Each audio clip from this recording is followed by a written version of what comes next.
Krishna Challavi Abhishek, sir. He is Vice President of EQ for Peace Worldwide in USA, and he is also Executive Director of Dean Van Buren Center for Peace Studies, Vishakhapatnam, and Senior Assistant Professor and Dean and Sri Murli Krishna Degree College, and Founder Secretary of Center for Emotional Educational Society, and he is very active in academic and extracurricular activities, and he is very active in research and publications. He has published various books and research publications to his credit, and he is actively engaged in academic activities and research work. So with this brief introduction, I would like to hand over this session to Professor Dr. Challa Krishnavir Abhishek ji. Thank you so much, Dr. Ravindra. At this outset, I would like to thank all the organizers for giving me this opportunity. So today, my focus would be on Indian knowledge systems.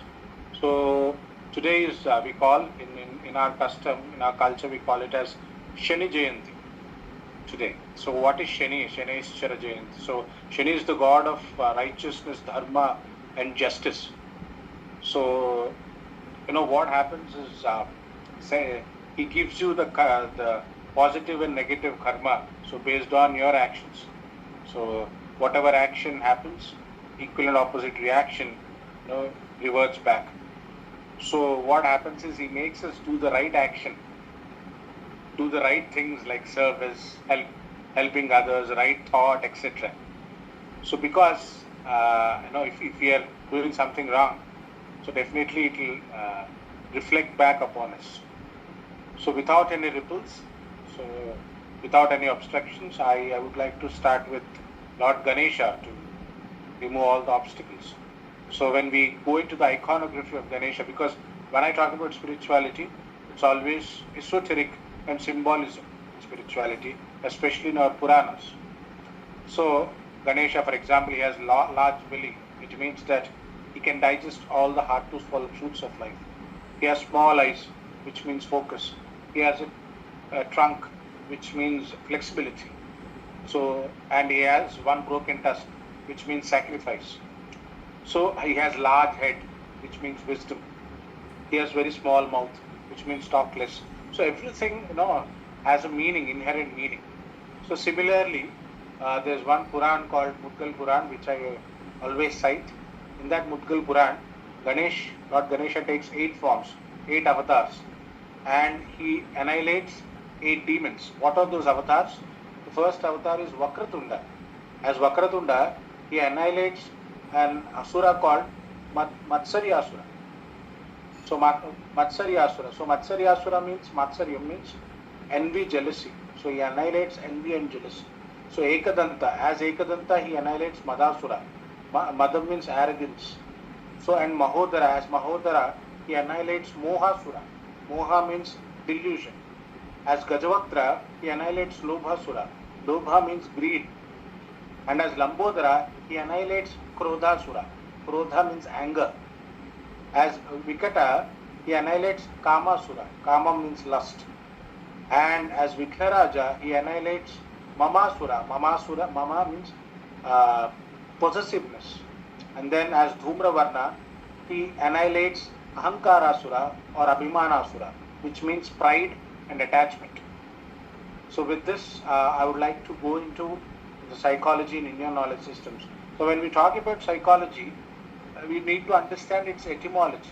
So psyche plus logos is psychology. So psyche means soul, actually, and then breath, and then life, and then mind. So it started with soul. So, and logos means study and knowledge. So it's actually knowledge of soul which slowly got changed into knowledge of mind. So, and psychology generally talks about how we think, how we feel, how we behave, what we behave, and how we behave in certain situations. So evolution of psychology. In ancient times, the psychology is focused on soul, self-knowledge and wisdom. We have Plato, we have Upanishads. And then in medieval time, what happened was it was systemized with a lot of rules and regulations, and the faith system was transformed into something called religion and morality. and then modern. So modern times, psychology is basically on scientific approach. The scientific approach began, and then finally contemporary times. So contemporary times focus on brain, cognition, behavior, consciousness using scientific methods. So what is Indian psychology? So Indian psychology is an approach to psychology based on ideas and practices that have evolved in over thousands of years in Indian subcontinent. So it's Indian in origin, it's universal in scope, and it's not just pertaining to one religion. It spans over different religions. You have Hinduism, Buddhism, Jainism, Sikhism, different Sarna Dharma. There are a lot of religions that have originated, the religions of the Meitei people, and they have a lot of intersections. So that is meta theory. And then focus. It focuses on consciousness, self-knowledge, transformation, and holistic well-being. So inner peace and sustainable permanent happiness were always the goal of Indian psychology. So Indian psychology is not just about the psychology of Indian people. It's not just taught in Indian universities. It's worldwide. Its scope is worldwide, and it's not against Western psychology. It actually goes beyond Western psychology. That is what I wanted to convey. So basically the first principle thinking.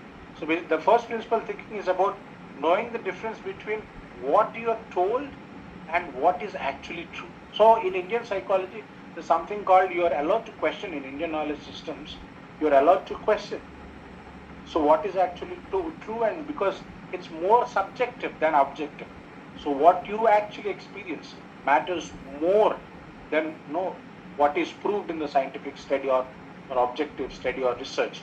So Indian framework is actually based on Anubhava Chatushtaya.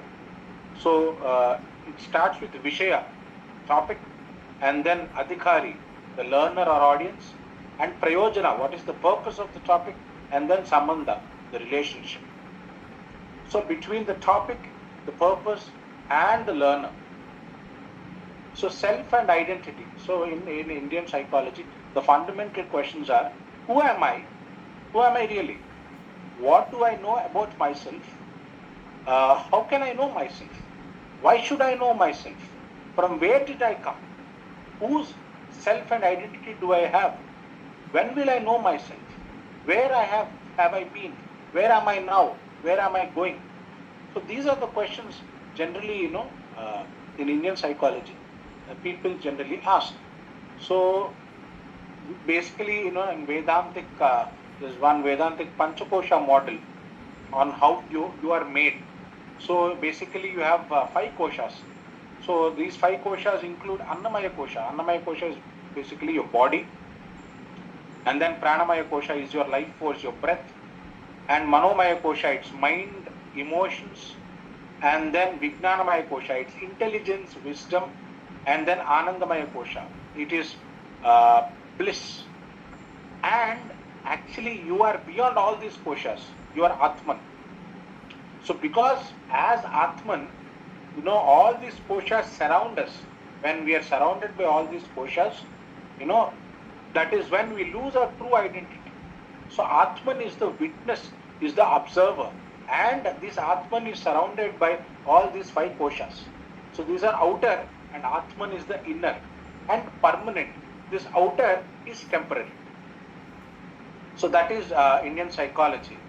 So basically, when you talk about self in Indian psychology, there is Atman and Anatman.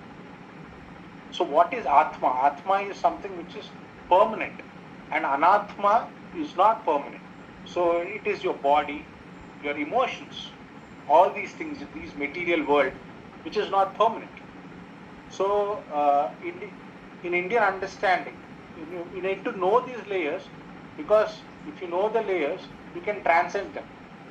So we are not the body, mind or ego. We are the witness of all experiences. Pure consciousness, Atman.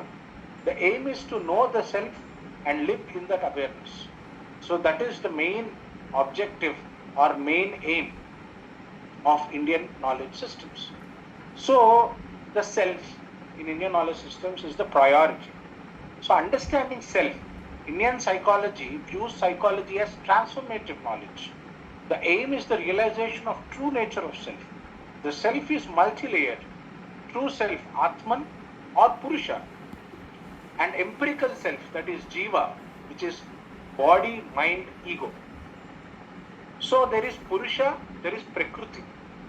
So Purusha is all pervading and Prakriti is the material word.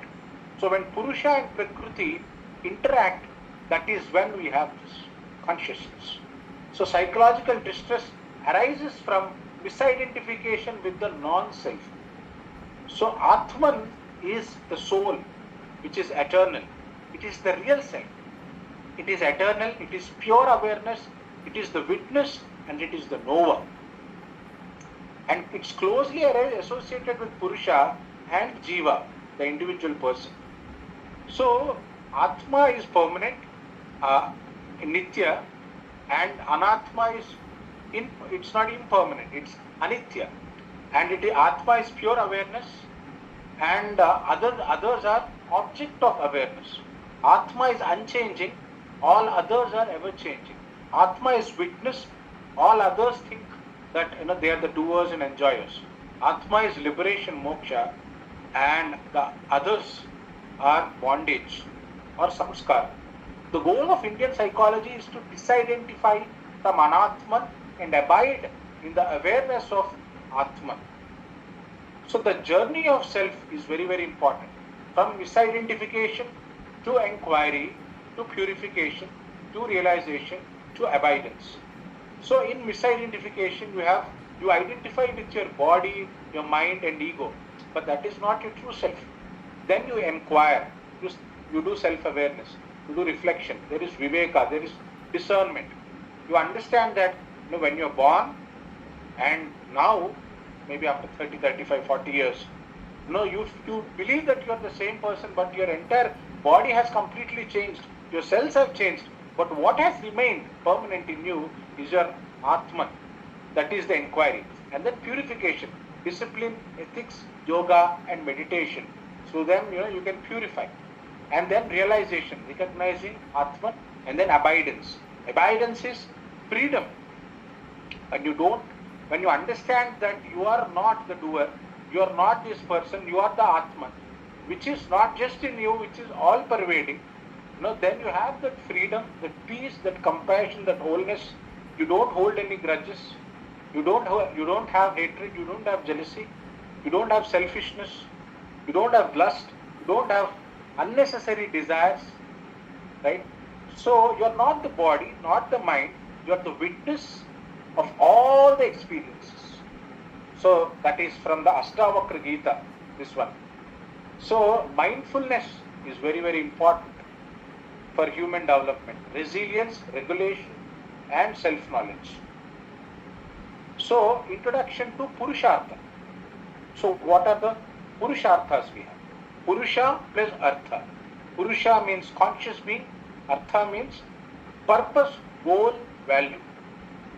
So basically when you talk about Purushartha, there are 4 Purusharthas. Dharma, Artha, Kama, Moksha. What is Dharma? Dharma is righteousness. What is Artha? Artha is prosperity and wealth, but in the right manner, in an ethical manner. And then Kama. Kama means pleasure, desire, fulfillment. And finally Moksha. Moksha means liberation, freedom and realization. So because we are living in this society, we are living in a country which has laws. We have to abide by all these laws. We have a family, we have to respect our family members. So we need to follow Dharma, our Dharma, based on our occupation and based on our situation. And then Artha, we have to earn for our family. Kama, pleasure, desires, fulfillment, the right desires. And then finally Moksha. You understand this is not permanent. What permanent is when your moha kshayam happens. Moksha, when you get moksha or nirvana, you liberate and you understand that you are none of these. So this happens at the end. Because you are in the society, you need to abide by. So the purpose of life is to live a balanced, meaningful and purposeful life, progressing from the material to the spiritual. So the four goals of life.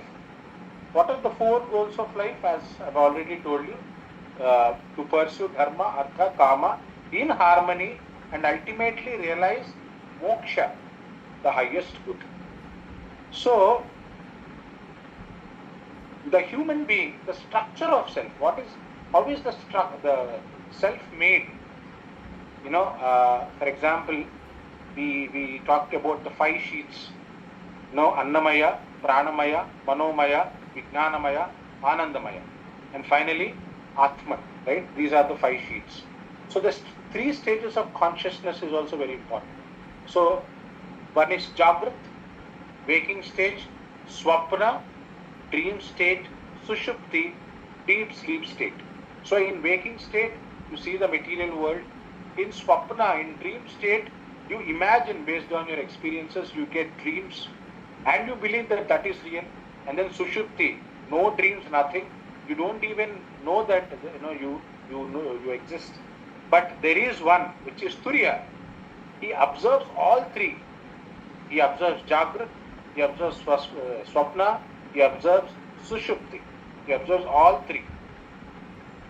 And then he understood that I am the witness of all 3. I am not in all 3, I am the witness, I am the observer. So we have 3 types of body. We have Sthula Sharira. Sthula Sharira means physical body visible to the eyes. And then Sukshma Sharira, which is mind, senses, prana, intellect and ego. And then Karana Sharira, which is based on your karmas. Your karma from this janma or previous janmas. So which gives certain form of ignorance, a seed of ignorance and tendencies. So for that, you need to understand your true self. So the essence, the human being is not just the physical body or the mind. It is a layered existence with deep self Atman that is the witness of all. So Jiva, individual self, he embodies self, that he embodies all experiences, he thinks, feels and acts. But Atman, it is eternal, witnessing consciousness, pure and unchanged. So the 4 doctrines of Vedic mystics.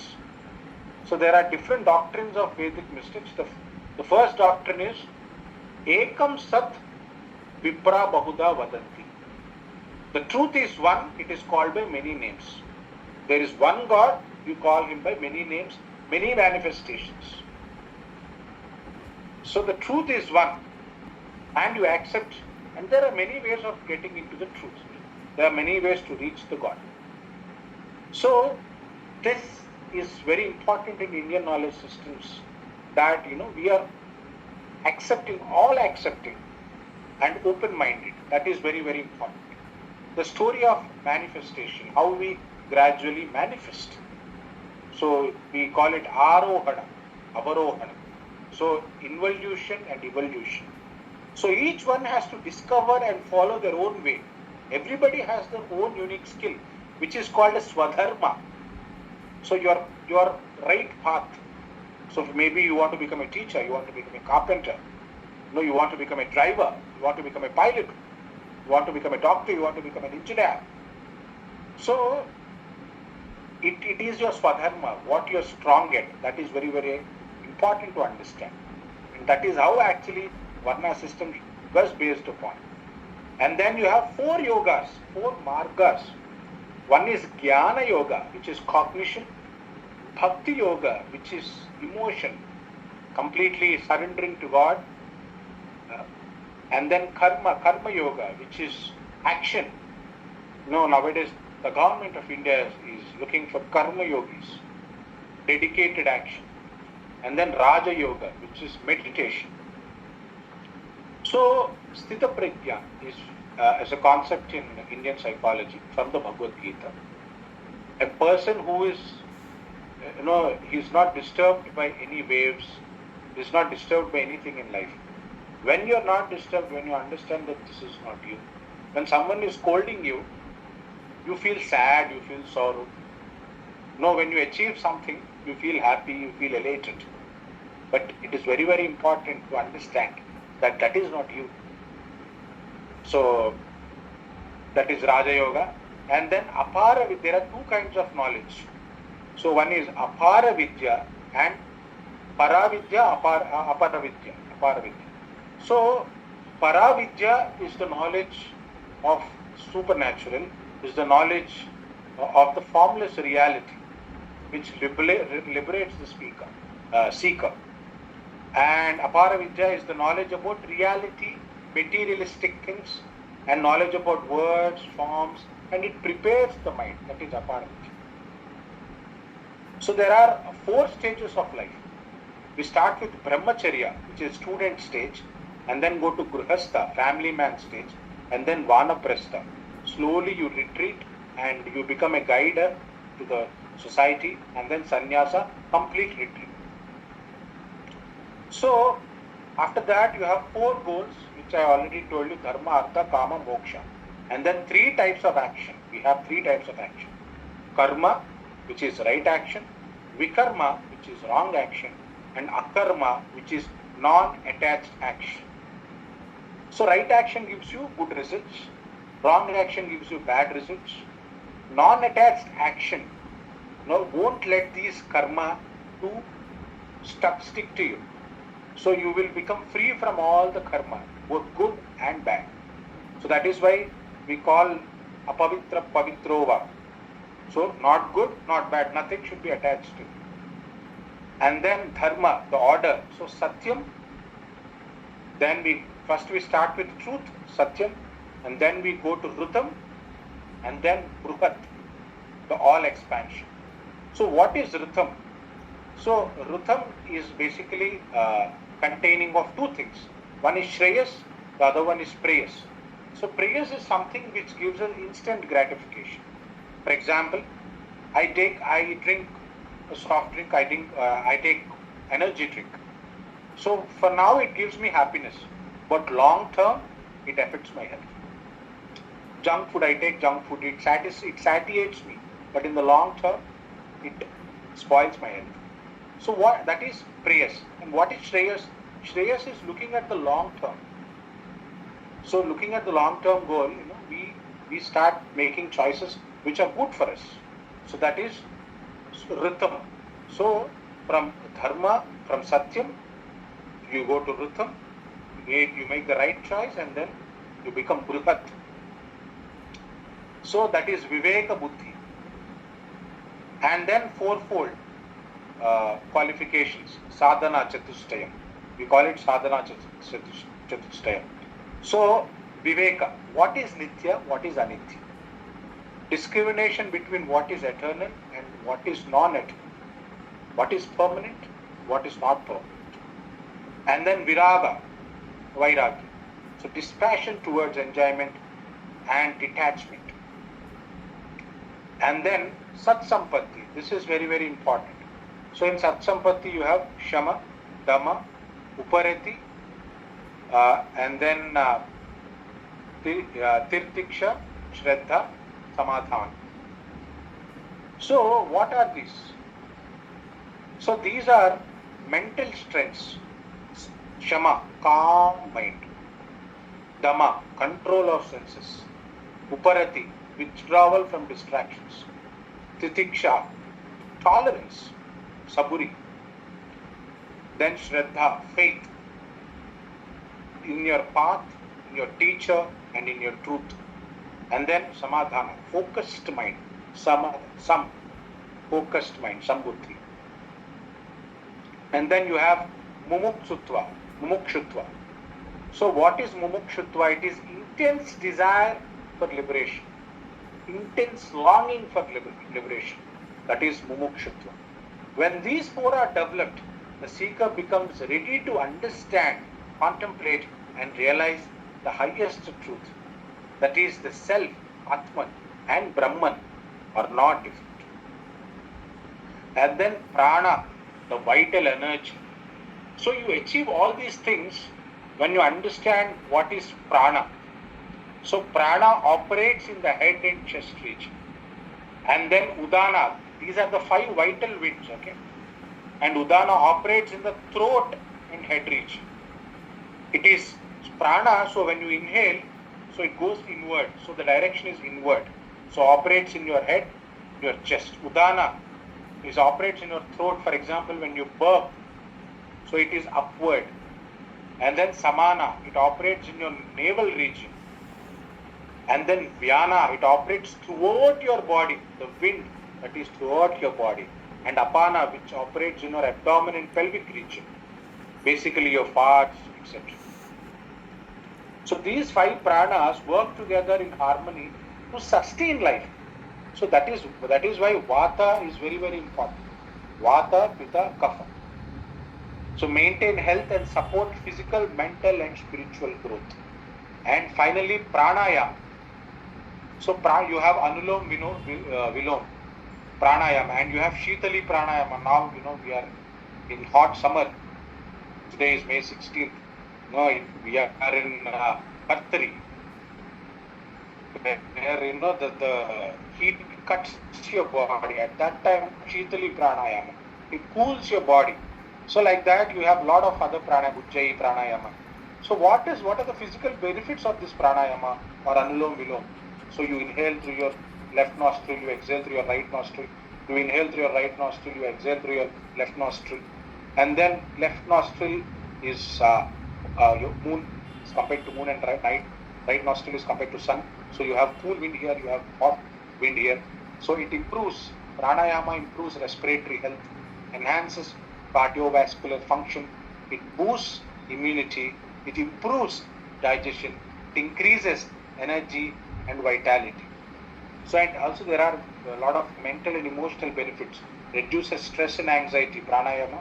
It improves concentration, emotional balance, better sleep, and spiritual benefits. This is the core of Indian knowledge systems.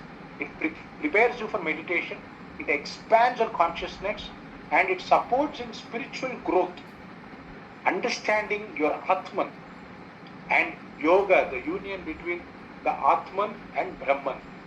So, pranayama is the bridge between body and mind, leading to health, harmony, and higher consciousness. Pranayama is a tool. There are different tools of yoga. Patanjali Yoga Sutras, and Ramana Maharshi on self-inquiry, and Swami Vivekananda, the monk who rattled the nation. So there are great people who have given Indian knowledge systems in a manner that common man can understand. That is very, very important. We have different Gitas. We say that we only have Bhagavad Gita, but there are different Gitas that we have. And all the Gitas actually talk about understanding your Atma, understanding your permanence. So when you say you are happy, if it is a momentary happiness, it is impermanent. If it is a permanent happiness, then you are in ecstasy or bliss. So that is reached when you understand your true self, which is not different from Brahman. So this is Indian psychology. So Indian knowledge systems basically makes us understand that we are not small. It improves, it increases your self-esteem, increases your self-worth, increases your self-confidence. And nowadays youngsters, unfortunately, for very small things, trivial things, they're committing suicide.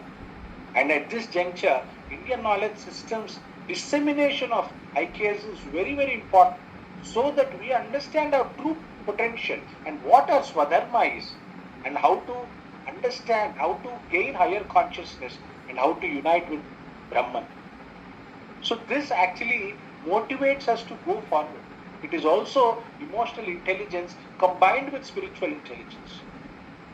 So I strongly believe Indian knowledge systems should be part of the syllabus in Masters of Psychology or Masters of MSc in Psychology or MS Psychology or Bachelors in Psychology. Indian knowledge systems paper should be there, definitely.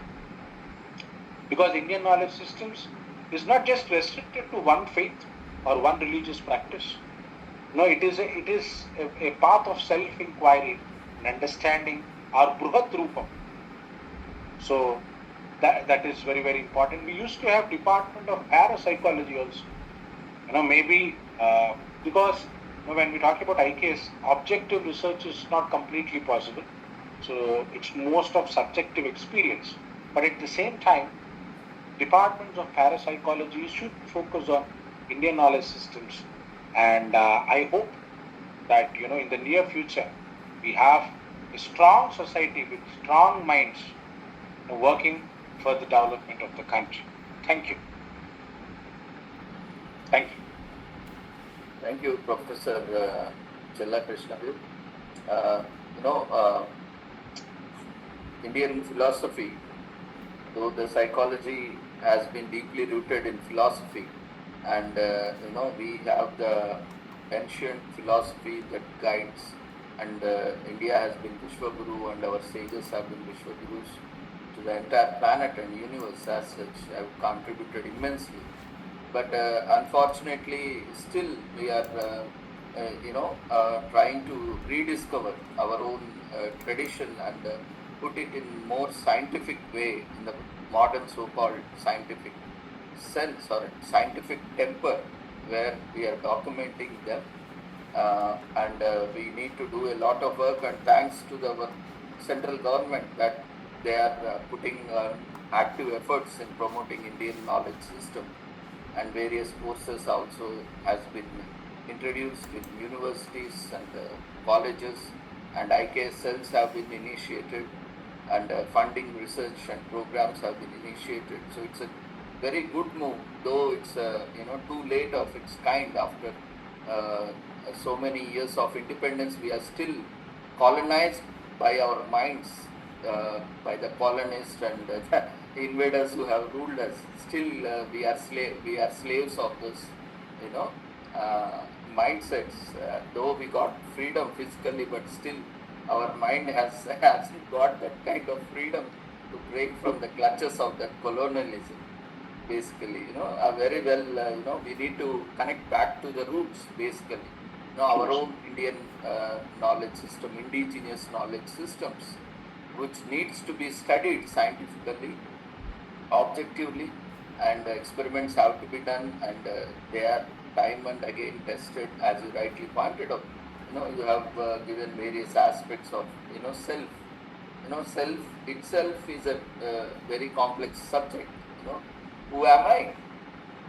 Though it looks as a very simple question, but how many of us would be able to comfortably say, who am I? That itself leads to the entire philosophy or psychology of an individual. So in a way, you have very well presented. Thank you. In crisp within the given short period.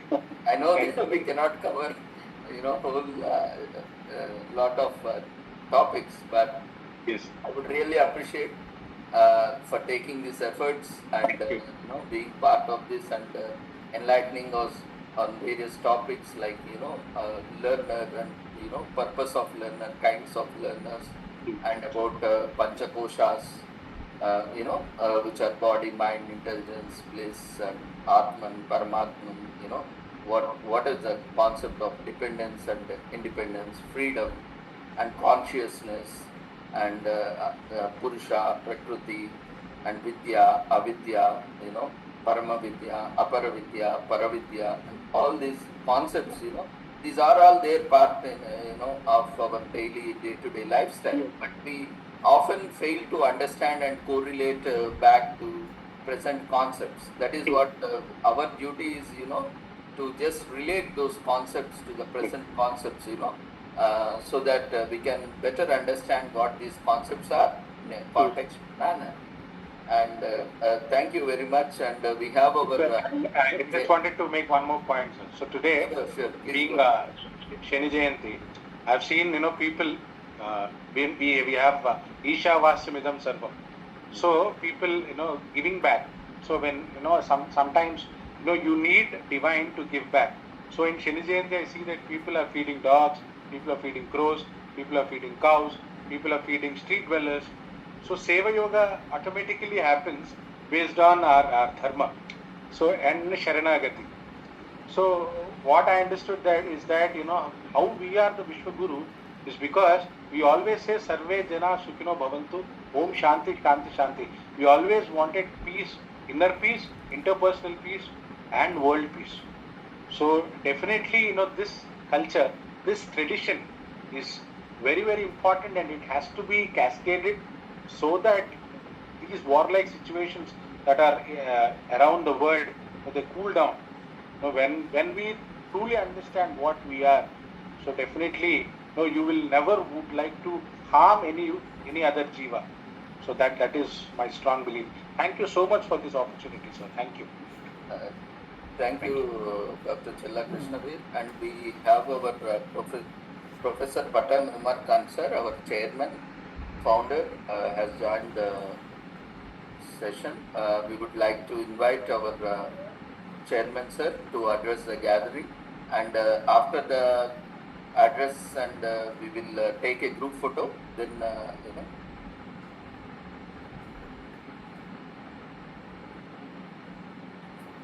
Patan sir, you can unmute yourself.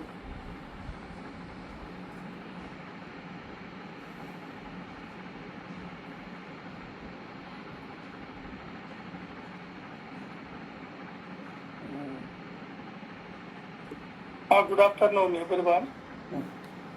Good afternoon. So very nice talk just now I heard. I joined little bit late. Challa Krishna ji has given very nice talk. I hope Thank you, sir. Thank you. Most of the people might have understood, and really it's very impressive and heart-touching talk you have given. So Thank you, sir. Thank you. The people who are witnessing the program are lucky enough to have you with us. So next speaker.